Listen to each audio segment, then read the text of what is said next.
प्रिय विद्यार्थियों, आप सभी का राजकीय महाविद्यालय मांगरोल के ई क्लासरूम सत्र में स्वागत करता हूं। मैं सहायक आचार्य हरिराम भारती आज आप लोगों से खास तौर पर स्नातक तृतीय वर्ष के विद्यार्थियों से आधुनिक काव्य के प्रश्न पत्र में संकलित सूर्यकांत त्रिपाठी निराला की कविता स्नेह निर्झर बह गया पर बातचीत करूंगा।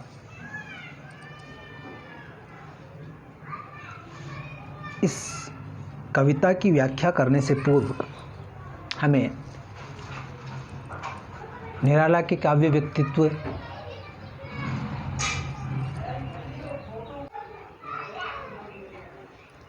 सूर्यकांत त्रिपाठी निराला के बारे में आप काफ़ी कुछ जान चुके हैं। पिछले कुछ दिनों से हम निराला जी की कविताओं पर बातचीत कर रहे हैं। हमने अब तक निराला जी की जूही की कली, बादल राग और वह तोड़ती पत्थर कविताओं पर बातचीत की है और उन्हें समझने का प्रयास किया है। निराला जी के काव्य व्यक्तित्व पर बात करें या उनके साहित्य पर बात करें तो हम देखते हैं कि वे छायावाद के एक सशक्त हस्ताक्षर हैं। छायावाद की सभी प्रवृत्तियां, प्रेम श्रृंगार, राष्ट्रीय जागरण, स्वच्छंदतावाद, रहस्यवाद, सभी निराला जी की कविताओं में हमें देखने को मिलती है। छायावाद की कल्पनाशीलता से जुड़ाव रखने के बावजूद निराला की कविताएं यथार्थ के अधिक निकट है। यथार्थ से उनका जो रिश्ता है वो बहुत गहरा है और इसी वजह से उनकी कविताएं विधवा, दान या कहानियों में चतुरी चमार, देवी जैसी कहानियाँ काफ़ी यथार्थ जीवन की अभिव्यक्ति करती है।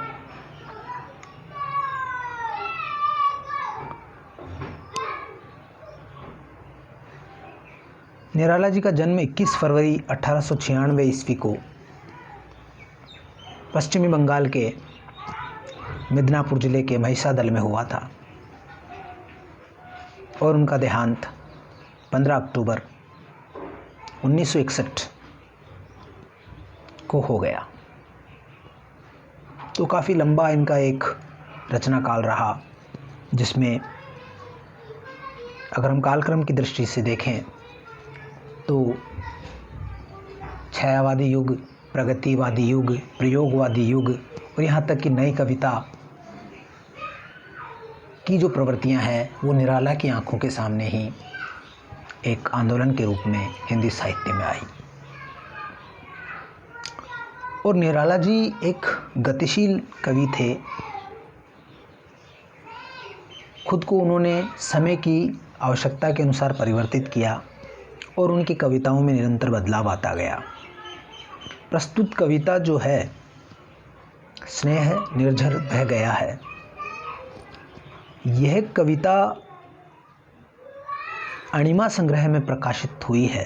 अणिमा शब्द का अर्थ हम समझ चुके हैं कि अणिमा शब्द का अर्थ होता है क्षुद्र, छोटा, निम्न। तो इसमें 44 कविताएं हैं।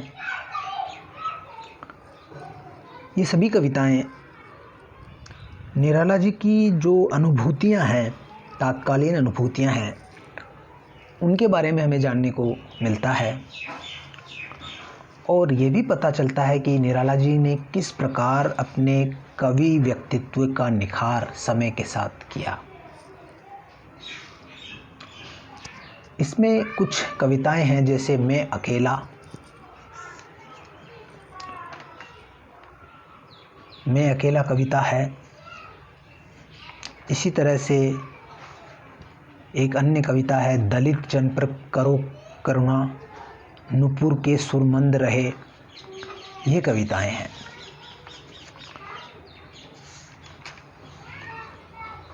इन पर हमारा बात करने का आज लक्ष्य नहीं है।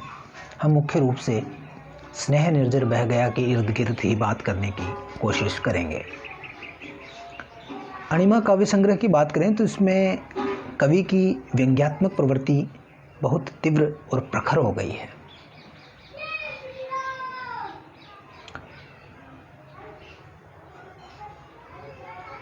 अणिमा निराला के इससे पहले की काव्य रचनाओं से कुछ अलग स्वर में विरचित कृति है। इसका स्वर कुछ अलग है।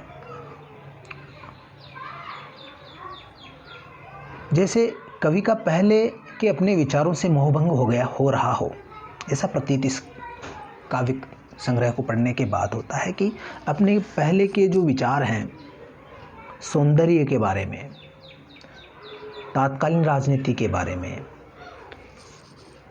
धर्म दर्शन के बारे में जो उनके विचार है वह अब परिवर्तित हो गए हैं। ऐसा इस संग्रह को पढ़ने के बाद हमें लगता है। और ख़ासतौर से यह जो कविता आज जो हमारे पाठ्यक्रम में शामिल है, स्नेह निर्झर बह गया है, इसको जब हम पढ़ेंगे तो हमें समझने को मिलेगा कि निराला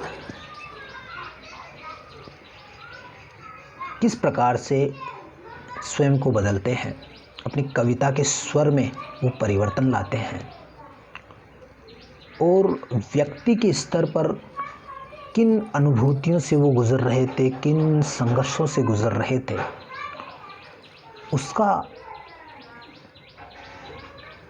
चित्र हमें इस कविता में देखने को मिलेगा।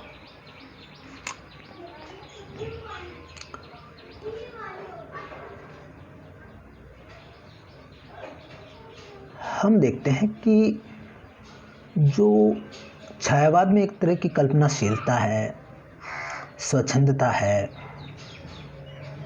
उसके साथ निराला यथार्थ जीवन के जो संघर्ष हैं, दुख सुख हैं, परेशानियां हैं, वहाँ भी चहलकदमी निराला का कवि करता है।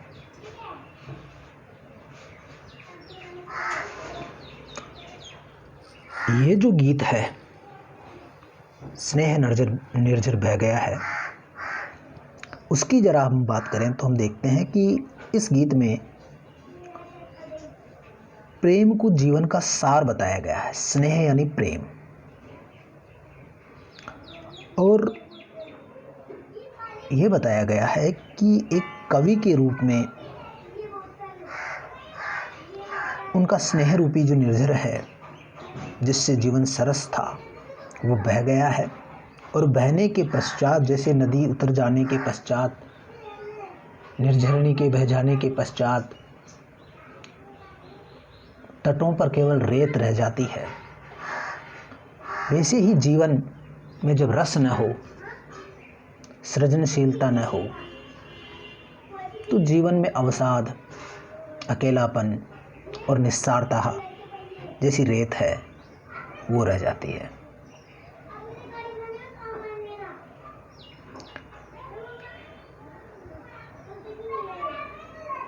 रेत यहाँ शुष्कता और निरर्थकता की प्रतीक है, वहीं स्नेह निर्झर प्रेम सृजनशीलता का प्रतीक है।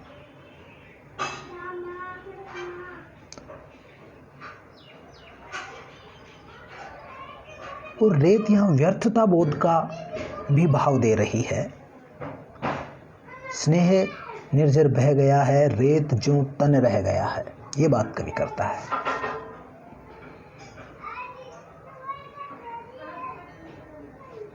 इस संग्रह की अन्य कविताओं में भी ऐसा व्यर्थता बोध, शुष्कता, निरर्थकता, अवसाद के भाव हमें देखने को मिलते हैं। जैसे एक कविता है इसी संग्रह की,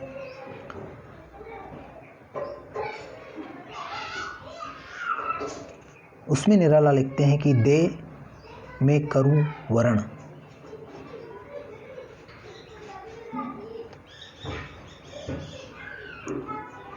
जननी दुख हरण पद राग रंजित मरण,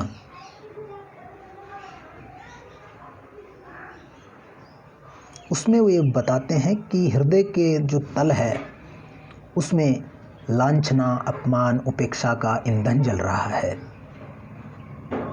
और हृदय जल रहा है।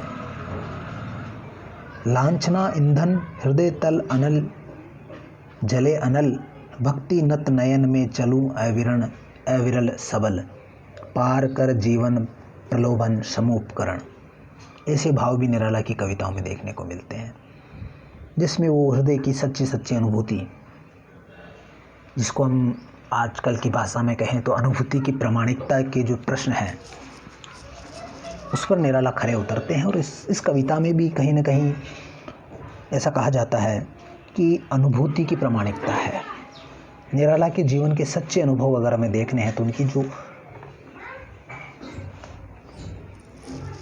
कविताएं हैं, जो उनकी अणिमा है, देश, राग विराग जैसे संग्रह हैं, नए पत्ते हैं, उनमें देखी जा सकती है।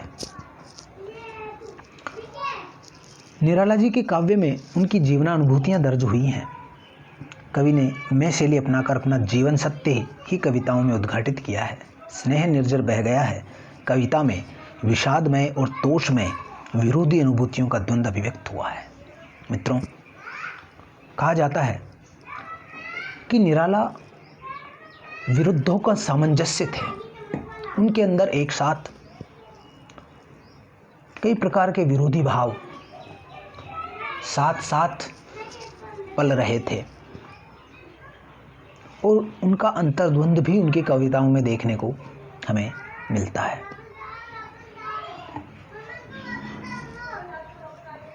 जैसे ये जो कविता है, स्नेह निर्झर जहाँ उम्मीद का, संतोष का, विश्वास का प्रतीक है, वहीं रेत का रह जाना एक प्रकार के विषाद, अकेलापन और निराशा का प्रतीक है। ऐसी अनेक कविताएं निराला साहित्य में हमें देखने को मिलती है जिनमें अवसाद के भाव है। और एक जो सच्चा कलाकार होता है वो खुद से जूझता रहता है, अपने भीतर के संघर्ष को, अंतर्द्वंद को वो कविताओं में व्यक्त करता है और निरंतर वो निखार उसके अभिव्यक्ति में होता रहता है। तो निराला जी भी अपने अंदर संघर्ष कर रहे थे विरोधी भावों से। जैसे उन्होंने राम की शक्ति पूजा में राम का जो अंतर्द्वंद है और एक बाह्य द्वंद है उसका चित्रण उन्होंने किया। राम का अंतर्द्वंद का बड़ा ही मनोहारी चित्रण या बड़ा ही मार्मिक चित्रण उन्होंने किया है कि राम के अंदर कैसी उथल पुथल मची हुई थी। उसी तरह से निराला के स्वयं के जीवन में बहुत सारी उथल पुथल थी जो उनके गीतों में हमें देखने को मिलती है। जैसे अनामिका के एक गीत में वो लिखते हैं, गीत का शीर्षक है सच है। उस सच है गीत में भी उन्होंने निराशा, विषाद और आत्मतोष का मिला जुला भाव अभिव्यक्त किया है। थोड़ी पंक्तियां हम उस गीत की देखें तो हमें ये जो अपना पाठ्यक्रम का गीत है इसको समझने में थोड़ी आसानी हो जाती है।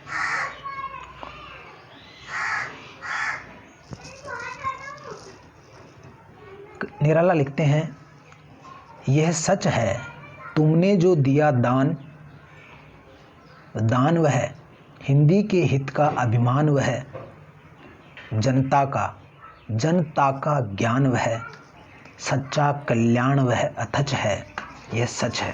अब इन पंक्तियों में कवि ने हिंदी को जो दाय, हिंदी के लिए जो दाय है, कवि का जो दान है और जो उपलब्धियां हैं उनकी बात हुई कि हिंदी के हित के लिए ऐसा बहुत कुछ कवि ने दिया है जिस पे अभिमान किया जा सकता है और जो जनता के लिए है, जनता के कल्याण के लिए है। ऐसा इन शुरू की पंक्तियों में है। लेकिन अगली इन पंक्तियों में हम देख रहे हैं कि एक आत्मसंतोष का भाव है। सेम वही चीज़ें हमें वर्तमान जो कविता है अपने स्नेह निर्जर बह गया उसमें भी देखने को मिलेगी। तो यहाँ यह सच है कविता में यह बात होती है। फिर अगले जो छंद है उसमें वो घोर निराशा प्रकट करते हैं। देखते हैं अगली पंक्तियाँ क्या है।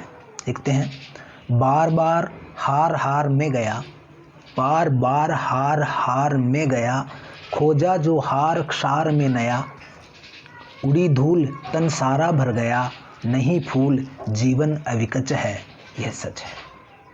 यहाँ वो जीवन को अविकच बतलाते हैं, फूल नहीं बतलाते हैं, बल्कि कीचड़ के समान, पंख के समान बताते हैं, जिनमें कमल नहीं खिला है, धूल से भरा हुआ है। जैसी रेत, जैसी वर्तमान कविता में जो रेत की अभिव्यक्ति है, वही यहाँ पर धूल के रूप में आई है कि उड़ी धूल तन सारा भर गया।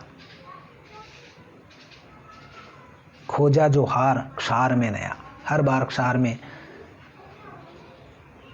हार, क्षार यानी रेत में भी हार यानी फूलों का हार खोजने का प्रयास कवि निरंतर करता रहता है। तो ये ऐसी जो अनुभूतियाँ हैं वो इसमें देखने को मिलती है। इसी तरह से हम देखते हैं कि जो निराला है उनको स्वीकार्यता नहीं मिल पाई इतनी। उनके समय में उनका काफ़ी विरोध हुआ। एक तो जो स्वच्छंदतावादी शैली उन्होंने भाव के स्तर पर जूही की कली जैसी कविताओं में अपनाई, जिसमें जो तात्कालिक नैतिक आचार्य थे, सरस्वती पुत्र थे, उनको काफ़ी अजीब लगा, निराला में काफ़ी निरालापन लगा।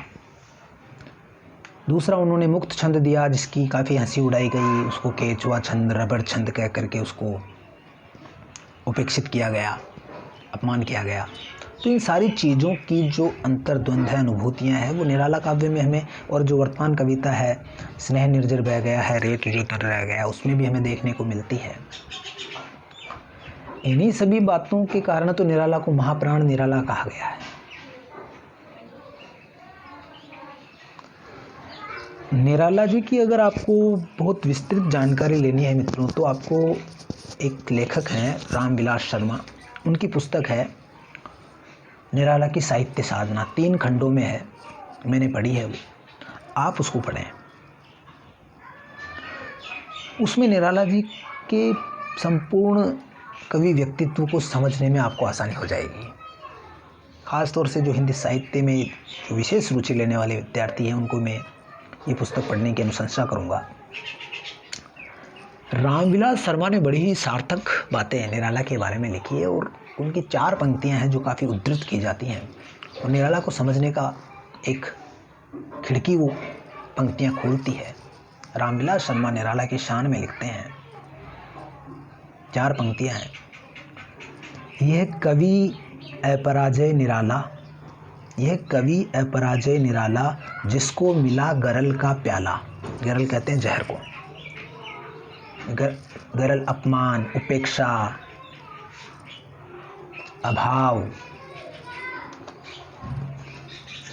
तिरस्कार, इन सब का जहर निराला को पग पग पर झेलने को मिला। ये कवि अपराजय निराला, जिसको मिला गरल का प्याला, शिथिल त्वचा ढल ढल है छाती, शिथिल त्वचा ढल ढल है छाती, और उठाए विजय पताका। यह कवि है अपनी जनता का, यह कवि अपराजय निराला, जिसको मिला जहर का प्याला। यह कवि है अपनी जनता का, और उठाए विजय पताका। ये बातें उन्होंने लिखी है। निराला को अपने जीवन काल में जितना लोगों ने उपेक्षा दी, उतना ही उनके जो अंतिम समय में उनको बहुत प्यार मिला लोगों का, लेकिन फिर भी वो जो अकेलापन है उसका भाव उनमें बना रहा। अब बात हम वर्तमान कविता की करें तो हम देखते हैं कि यहाँ जो निर्जर है कविता में जो आया है कि भाई स्नेह निर्जर बह गया है, रेत जो तन रह गया है। यहाँ पर जो निर्जर है, झरना है, वो एक निस्वार्थ प्रेम का प्रतीक होता है, और कवि की भावनाएं भी बिल्कुल निस्वार्थ होती है। काव्य सरिता कहा जाता है, कविता को गंगा से तुलना की जाती है कि कविता और जो गंगा है वो दूसरों के उपकार के लिए ही बहती है। तो वही बात यहाँ निराला कहते हैं कि जो निर्जर है, निर्झरणी है, नदी है या जो झरना है, वो निस्वार्थ प्रेम का प्रतीक होता है।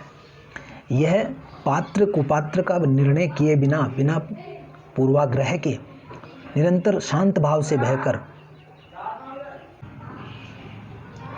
कि जो निर्जर होता है, झरना होता है, वो शांत भाव से बिना पात्र अपात्र की परवाह किए बिना, बिना पूर्वाग्रह के निरंतर बह करके दूसरों का भला करता है। वैसे ही कवि का हृदय भी ऐसा ही होता है, उससे कविताएं निकलती रहती है, सबके कल्याण के लिए कविताएं कवि लिखता है। और जो पत्थर दिल लोग हैं, उनके पत्थर को थोड़ा मुलायम बनाता है, उनको पिघलाने की कोशिश हर कवि करता है। हृदय को संवेदनशील बनाने का काम कविता करती है। जैसे झरना पत्थर पर से जब गुजरता है तो पत्थर को चिकना बनाता है, उसकी जो रूखाई है पत्थर, उसमें थोड़ा स्नेह देने का काम, थोड़ा चिकनाई देने का काम एक झरना करता है। तो वह कवि यहाँ ये कह रहा है कि ये जो स्नेह का जो निर्जर है, काव्य की जो सरिता है, वो अब लगता है बह गई है, और पीछे क्या रह गई है। जब नदी बह जाती है तो उसके तटों पर केवल रेत रह जाती है। जब झरना बह जाता है तो उसके नीचे केवल रेत, सूखी रेत रह जाती है। और ये रेत जो है वो निस्सारता, रूखाई और उपेक्षा, अकेलेपन की प्रतीक है। तो ये बात ही कविता करती है। यहाँ हम देख रहे हैं कि कवि ने एक लक्ष्यार्थ भाषा का, लक्षणा शैली का उपयोग करते हुए निर्झर और रेत के माध्यम से अपनी आत्माभिव्यक्ति करने का प्रयास किया है। छायावादी कवि हम जानते हैं कि काफ़ी प्रकृति प्रेमी थे, और प्रकृति के जितने भी उपादान हैं उन सब का उन्होंने उपयोग करते हुए, जैसे कि बादल है और पवन है, सरसरिता है, झरना है, इन सब का उन्होंने, उनके आप काव्य संग्रहों के नाम देखिए, झरना प्रसाद जी, पल्लव पंत जी, परिमल निराला जी, इस तरह से उनके जो प्रकृति के बड़े प्रेमी थे कवि। और उनके काव्य संग्रहों के नाम भी आप देखेंगे कि प्रकृति पर निर्भर है। लहर प्रसाद जी प्रकृति प्रेमी, प्रकृति सौंदर्य का बड़ा ही अच्छा इन्होंने निरूपण भी किया है इन सब कवियों ने। तो उसी तरह से निराला जी ने भी यहाँ पर निर्झर और रेत के माध्यम से, इसी में आगे आएगा आम है, आम की डाली है, इन सब के माध्यम से बड़ी ही सूक्ष्म भावनाएं अभिव्यंजित इस कविता में करती हैं।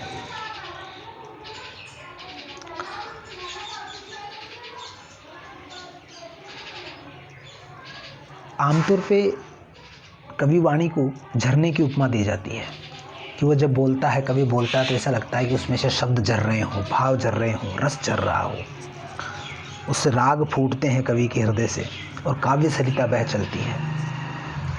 और जो पानी है और कविता है वो एक काम करते हैं, दोनों समान काम ये होता है दोनों का, कि कविता जो लोगों का ताप है वो दूर करती है, मन का ताप और दुख दूर करने का काम कविता करती है। जैसे झरना जीवन के ताप को हर करके शीतलता प्रदान करता है, वैसे ही कविता भी यह काम करती है।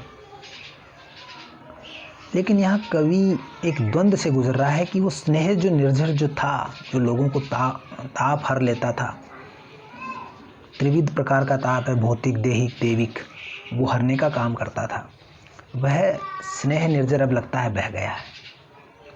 ऐसा कवि मानते हैं।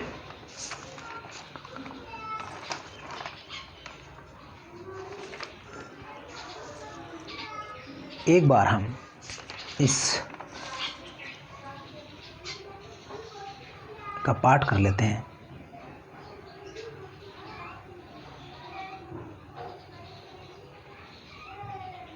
इस गीत में कुल 17 पंक्तियां और 3 छंद है। ये भी हम देखेंगे। तो एक बार इसका पाठ हो जाए, फिर हम इसको समझने का प्रयास करेंगे।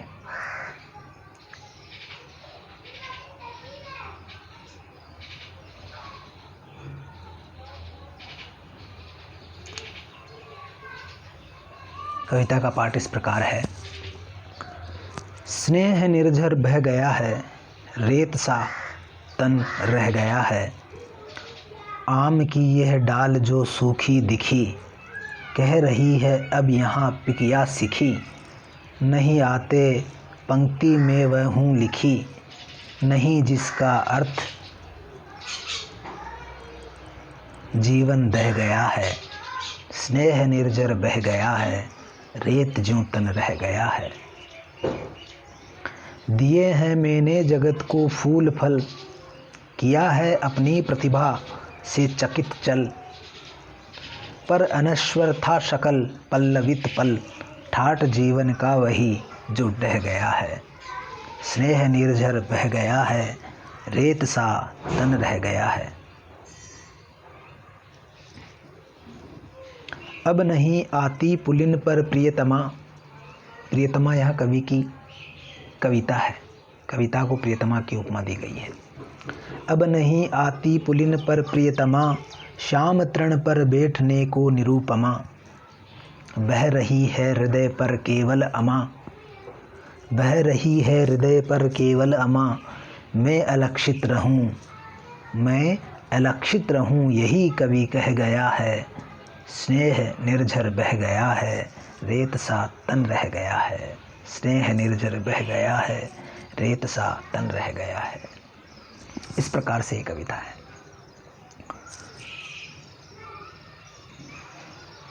अब हम इसकी व्याख्या पर आते हैं। स्नेह निर्जर बह गया है, रेत सा तन रह गया है। रेत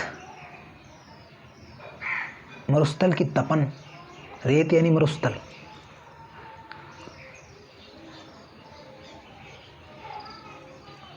तो मरुस्थल में क्या होता है?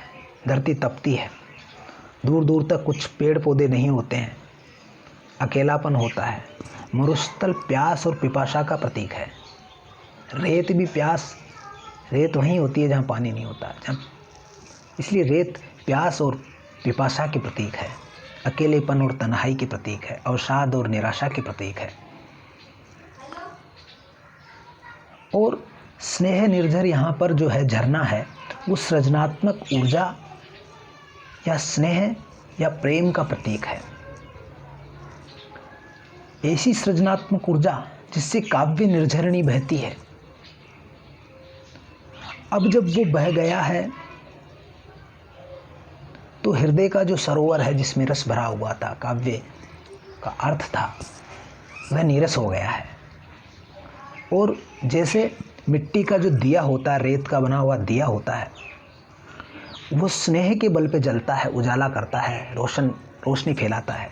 और जे ही उसमें से स्नेह रीत जाता है तो वह दिया मिट्टी का दिया रह जाता है, रेत रह जाती है, और स्नेह सारा प्रकाश में बह करके प्रकाश में बदल जाता है। सारा तेल उजाले में बदल करके खत्म हो जाता है और केवल मिट्टी का एक दिया रह जाता है, रेत रह जाती है।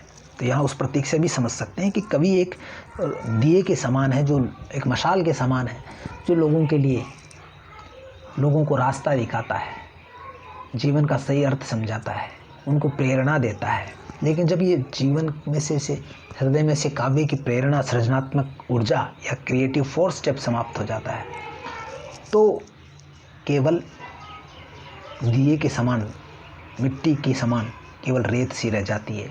कवि अपने अकेलेपन से घिर जाता है। ऐसे भी कहते हैं कि दिए तले अंधेरा होता है, जो चमकती हुई चीज़ होती है उसके नीचे भी अंधेरा होता है। कवि अपने अंतर संघर्षों से गुजर करके आपको इतनी अच्छी अच्छी कविताएं देते हैं, लेकिन उनके अंदर कितना संघर्ष है इसको पाठक प्राय समझ नहीं पाते। ये बात भी हमें समझनी चाहिए। यहाँ पर वो बात भी आ रही है, वो भी एक अर्थ यहाँ आ रहा है कि आगे कवि कहते हैं कि यहाँ पर अर्थ के कई स्तर हैं मित्रों, उसको हमें समझना चाहिए।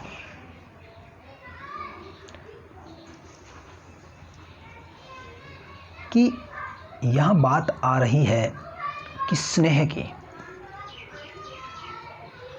कि वो जो स्नेह होता है एक क्रिएटिव फोर्स, रचनात्मक ऊर्जा होती है, उसी के कारण कवि स्वयं चिंतन मनन करता है, ज्ञान अग्नि में स्वयं को तपाकर जला करके रसिकों के जीवन को, तापमय जीवन को, दुख दर्द वाले जीवन को शीतल करने वाली कविताएं रचता है। लेकिन वह जब बह गया हो, स्नेह निर्जर बह गया हो, तो कवि की क्या स्थिति है उसका इसमें वर्णन है।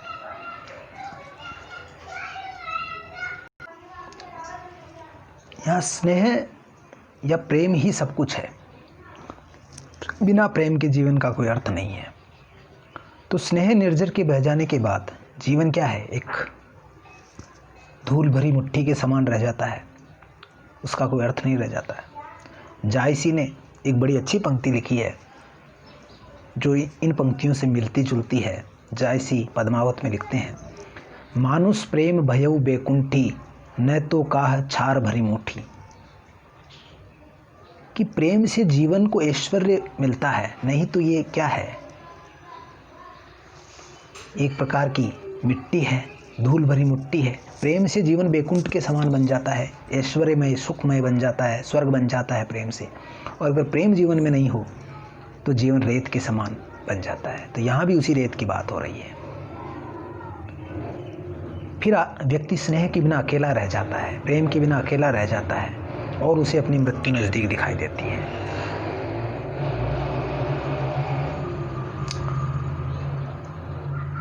बातें बहुत सारी है, कविता बड़ी गहरी है, अर्थ के कई स्तर हैं। बातें जारी रहेंगी इस कविता पर और गहराई में हम उतरेंगे। इसके अगले कुछ छंदों की व्याख्या हम करेंगे। अगले वीडियो में हम ये सब करने जा रहे हैं। तब तक के लिए मुझे इजाज़त दीजिए और आप पढ़िए इन पंक्तियों को, इनके बारे में जानिए और अपने विचारों से मुझे भी अवगत कराइए। पीछे अभ्यास प्रश्न दिए हुए हैं, उनको आप पढ़ सकते हैं। तो कल हम इस कविता की व्याख्या कंप्लीट करेंगे। तब तक के लिए मुझे इजाज़त दीजिए। हिंद देश के निवासी सब जन एक है, रंग रूप वेशभूषा चाहे अनेक है। जय हिंद, जय भारत, धन्यवाद।